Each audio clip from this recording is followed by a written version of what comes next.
Today we're going to dive into a lot of the stuff that's going on with NFL free agency.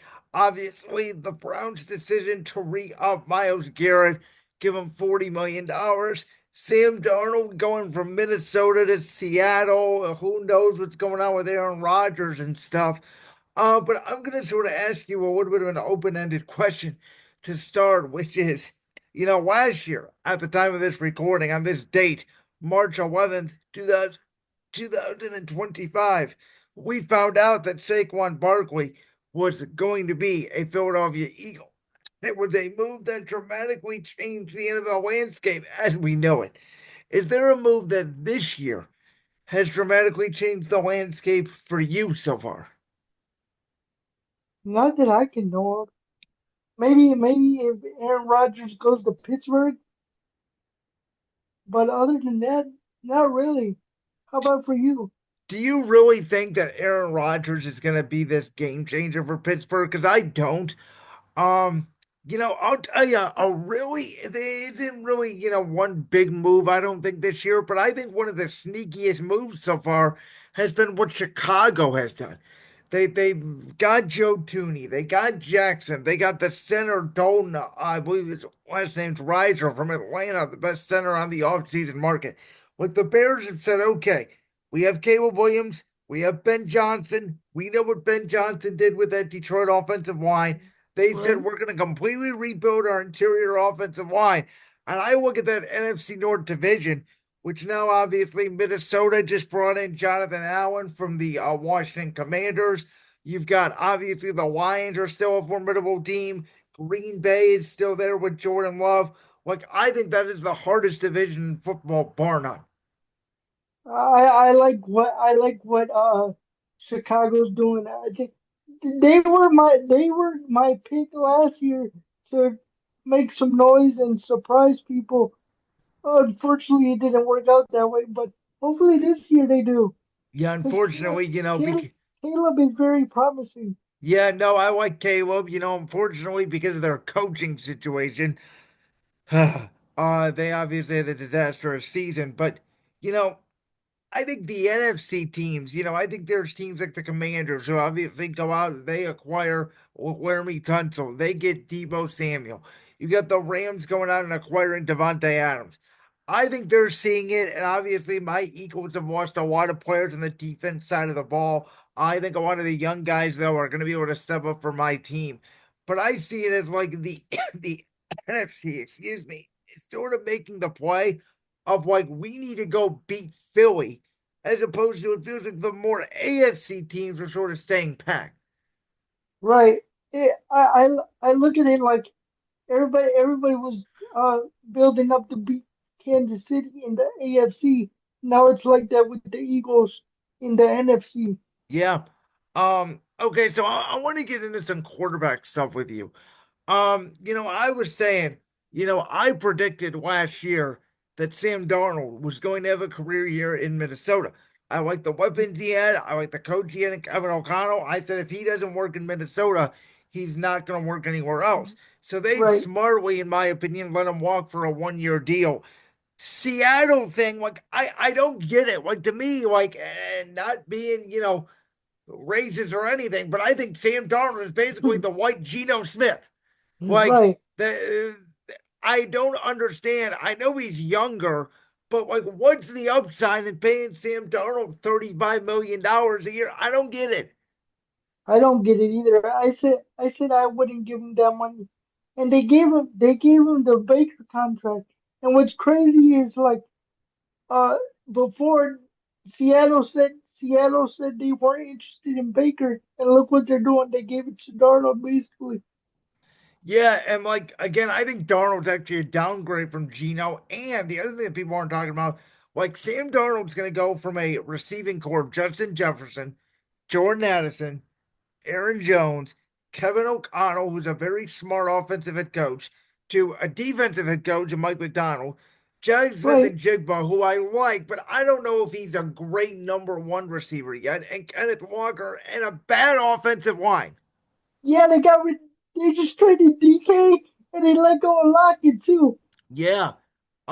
So speaking of DK, when I heard that news with Pittsburgh, I'm like, oh, that's interesting.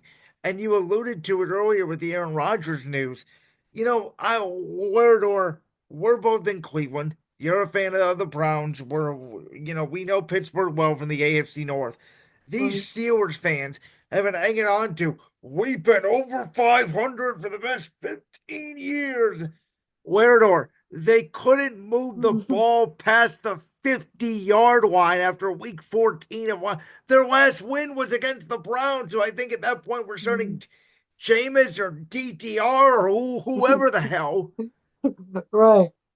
I, I don't I know. and I said this. This was sort of my point, and I was like, Pittsburgh will never do it.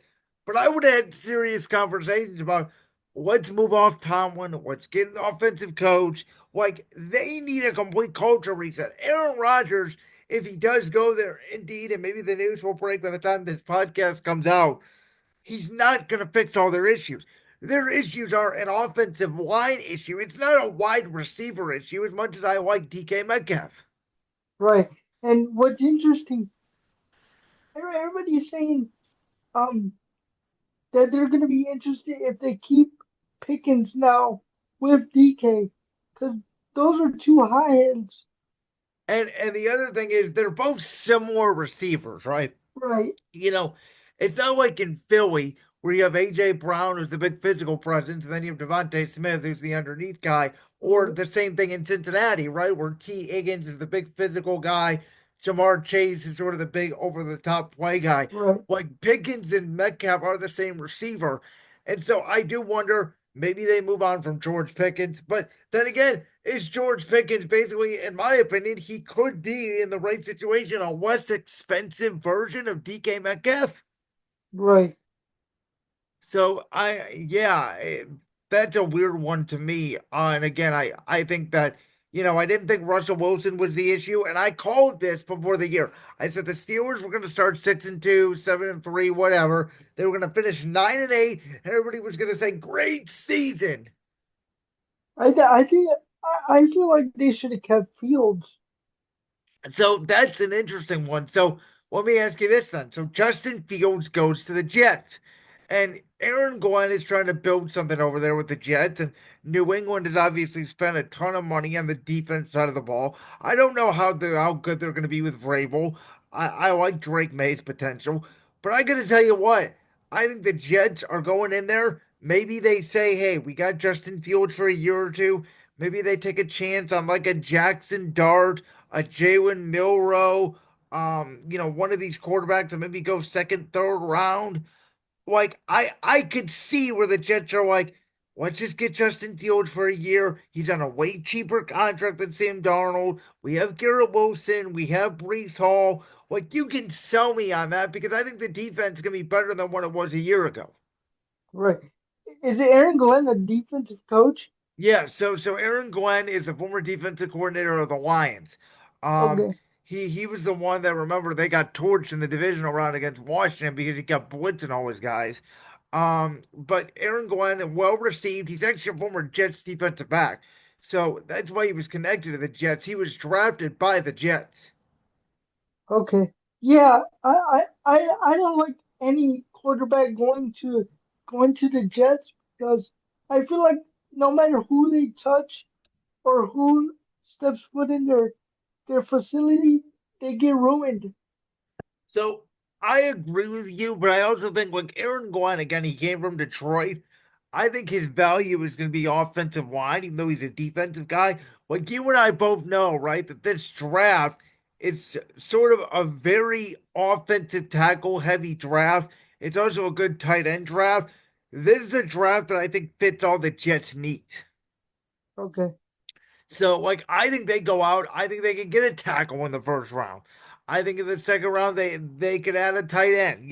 Third round they could even add another back or another weapon or another lineman, whatever they want to do. But like, I don't know. I was all in on the Jets last year. I'll be honest. I was guilty of it. I thought Aaron Rodgers healthy with a healthy offensive line. I thought they could have made some noise because I thought Buffalo was going to be on a decline. And look at what Buffalo did. They let Stephon Diggs and Gabe Davis out the door, and they made the AFC Championship game.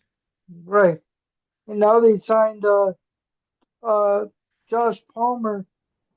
Yeah, speedster guy to go with Josh Allen, who just got that massive extension. Yeah, Um, okay, so I'm gonna talk free agency and draft here at the same time for 1 second.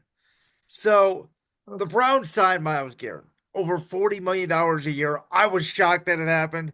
Um, I was saying on the air for weeks, Larador, if I was Andrew Berry, I personally would have traded Myles Garrett. I think yeah, I would have drafted a dual card or number two. I think you could have got two first round picks. I think you could have got additional players.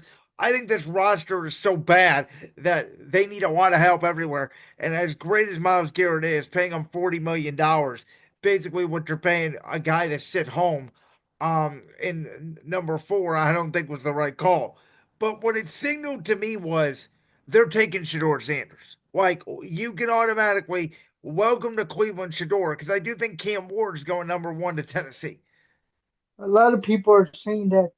I I personally like Cam Ward a little bit more, so I would want Cam Ward.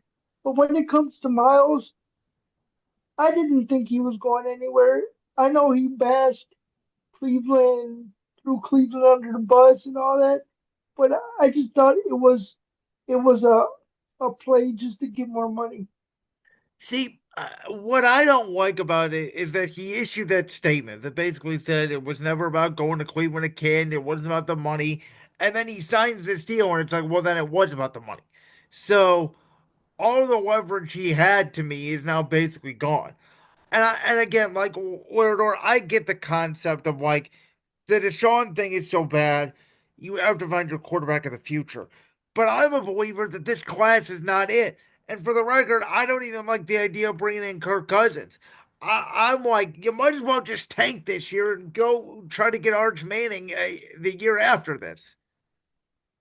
The only say because I'm not high or excited about Kirk Cousins either, but the only saving grace for me is his history with Stefanski and Stefanski's uh history with quarterbacks outside of Deshaun Watson. He's done great with quarterbacks.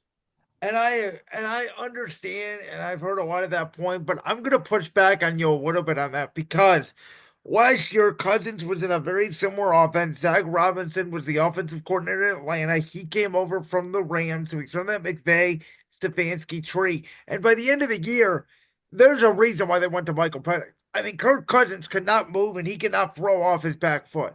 That's my concern. So you think he's done? I think he's washed. Like there were games last year where he legitimately could not push the ball for a first down 10 yards down the field. I understand. Now, a lot of people were saying, oh, it's the Achilles injury with a full off season. And I'm like, wouldn't that have been the case the whole year? Why did he erode midway for the year? Atlanta was better than Tampa. They had a 4 game lead on Tampa at one point and they blew the division. Right. So, um, okay. So we talked about the quarterback situation there. Again, who knows what's going to So happen? so you think we're gonna get Shador? I do. I think once they paid Miles Garrett, I think you can lock it in right now. Shedeur Sanders will be the number two pick. Oh wow. Because my takeaway is, why are you paying Garrett if you're not going to take a quarterback? Right. So, You you think he's the better option? well, no, but I think he's the only option because I think Cam Ward is going number Oh one. yeah, yeah. You did say that. You did say. So and again, I don't know much yet about Milrow or Jackson Dart or Will Howard, even some of these other kids like a Kyle McCord. But it's not a great draft class. To me, it's telling teams like Seattle that went out and got Darnold, or even the Colts. They went out, they paid Daniel Jones for a year instead of trying to draft a quarterback. Right. What do you think they're gonna do with Anthony Richardson? Now that's a good call. So like I'm an Eagles fan. Obviously, I mentioned it. Like I like Shane Steichen. He was our offensive coordinator when we went to the Super Bowl 2 years ago. I think he's a really smart guy. I like Anthony Richardson a lot. I like his potential, but Larador, two things. Number one is his completion percentage was 47%. Like, you can't win in the NFL if you're completing that amount of your passes. The other thing was, I've never seen anything like it. He could throw a perfect ball 75 yards for the air, no problem. He couldn't hit it from me to you, a layup. Yeah, it's interesting. Um, Do you think it's mechanics I don't know. or is it mental? I think it's more like the mental block of like he gets too revved up because he's got so much potential. He doesn't know how to, he has no touch on the ball. Okay.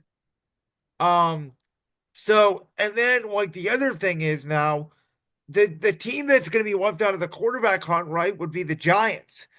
I don't think at this point they're getting Aaron Rodgers, who and I thought there was a chance they may go to the Rams and get Matthew Stafford. He decided to stay in LA. Like my takeaway is Joe Shane and Brian Dable have to win this year or they're going to be fired. I don't think they should go with a rookie quarterback, but they might be forced to. I don't know what the hell they're going to do. You know what I think? I think I think there's a possibility that Aaron Rodgers goes there just to be petty and stick it to the Jets. Well, they might as well do that. And then what would happen in Pittsburgh though? Then you think Russ comes back? Yeah, Okay, Russ and DK Metcalf back on the same team would be something. right. Now here's the other thing we're with the Browns. I forgot to mention this. Let me propose this because I have proposed this. You know, Vegas, they went out, they got Geno Smith. I think he's a bridge quarterback. I don't think they view him as the future. What if Vegas calls the Browns and says, hey, we'll move up from 6 to 2. You guys get an extra third, maybe an extra second, whatever the package would be. What if Vegas goes ahead and drafts Sheduer? And then the Browns, they take the best offensive tackle on the board, and then they take a lineman, and you roll with Kirk Cousins for this year, and you don't even take a quarterback. That'll be interesting. Uh, that'll be interesting. That's a very interesting proposal, especially with Seattle saying they see him as the foreseeable future. I don't know. I don't know if I believe that. I I mean not Seattle, Vegas. Vegas, When yeah. they traded for him, they said they see him as the foreseeable future. Well, remember, Atlanta said the same thing about Kirk Cousins, then they turn around and draft Michael Penix immediately. Right. Last NFL thing here on the draft for you. What do you think of Travis Hunter? Because I don't know what to think. Here's what I think. I think in the NFL, I think he's a defensive back. And I don't think defensive backs are worth top five picks in the draft. I just don't think they change your defense overnight the way the defensive linemen do. And I think if he's going to be a receiver in the NFL, I think it's a slot receiver. I don't think he's a dominant receiver. And I don't think, those guys are worth a premium pick. Like, my takeaway on him is I think he needs to choose one position. I think if he was in a good draft, he'd probably be a mid round or maybe even a late first or even an early second round pick. But because we're in a bad draft and because people are going to want to see his talent, he's going to go top five. But I don't think he's worth it. I think his best his best uh his best thing to do is go corner and stay corner. Yeah, and again, I agree with you, Larador, but my issue wrapping my head around it is I don't think corners are worth top picks in drafts Why do you not think that? because name me the top corner that completely changed the defense that was drafted in the top five. Not Patrick Surtain in Denver. He isn't. Think about it. Think about the impact he's had. Not a tremendous impact, right? They haven't won a ton with him. Sauce Gardner with the Jets, right? Not a complete impact. Even back to the days of Darrell Revis. Like even like a guy like Quinyon Mitchell that we have in Philly, like he was drafted in the late first round, 22. I'm okay with that area. I'm just saying I think top five picks I think are too pricey to spend on a position that I think sort of you can get without having to pay a premium for. Do you think he's a reach? Yeah, I do. Like I think top five picks should be quarterbacks, both offensive and defensive linemen. and a game changing receiver like a Justin Jefferson, Jamar Chase, you know, Tyreek Hill, like those kind of guys. Wow, I didn't think about it like that. Yeah. That's what I think top five picks are used for. Other than that, I wouldn't use a top five pick on anything else. I'd use it for a quarterback. I'd use it on the best tackle, not a guard, not a center, just a tackle, either a left or a right tackle, and a game changing receiver, and then defensive lineman, whether it's a game changing edge or D tackle. Okay, so do you think that Travis Hunter, no matter where he goes, is gonna try to force his way to play both sides, or do you Probably, think do you think that probably. I hope he chooses one. And I'll be honest, I think whoever takes him, he may end up being a great player, but I still don't think he'll be worth top five value. okay? Like that clip from the Brandon Larador podcast? If so, make sure you go down there and hit that subscribe button. While you're down there hitting the subscribe button, make sure to also hit the notification bell so you never miss another upload. And make sure you check out all the other clips from the Brandon Larador podcast right here on YouTube.